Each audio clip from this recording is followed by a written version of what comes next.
Today's LTA review is for Brick. I like this movie.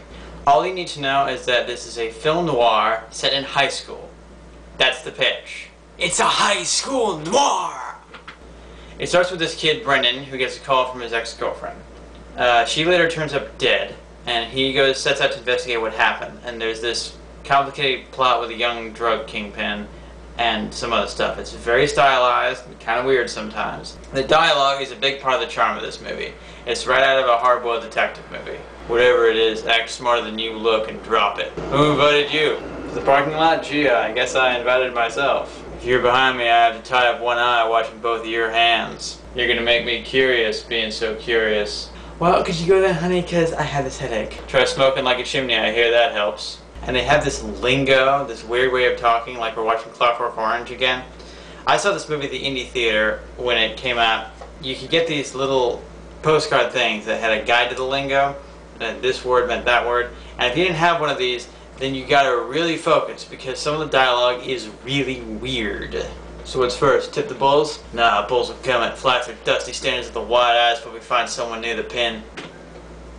It's a high school noir!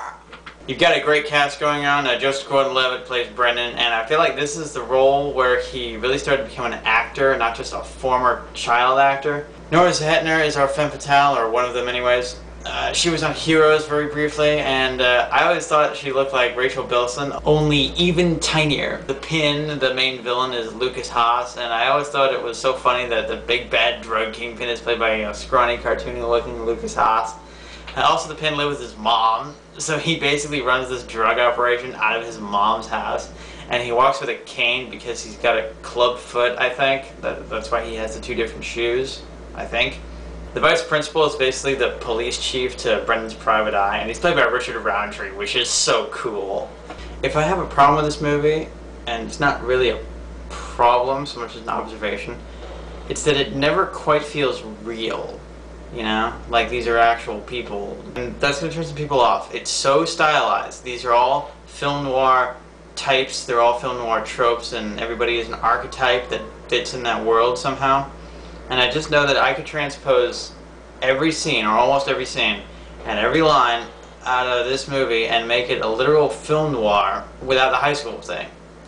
Like the scene where Brendan's talking to the vice principal, and the vice principal says, "You've helped out this office before," and that just made me laugh because I'm like, that doesn't. What principal talks like that to a student? You know, that doesn't sound like a school official talking to one of the kids he's supposed to be looking at. That sounds like a police chief talking to a detective. It's a high school noir.